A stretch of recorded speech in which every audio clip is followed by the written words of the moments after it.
नमस्कार.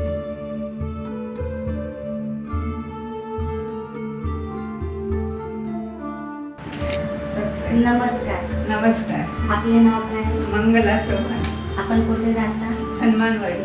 आपण काय काम करता? घरकाम करते. आपल्याला काय त्रास होत होता? 2-3 महिन्यापासून शिंका येत होत्या. आतापर्यंत आपण काय उपचार घेतले? बाहेर 2-3 जणांना दाखवलं.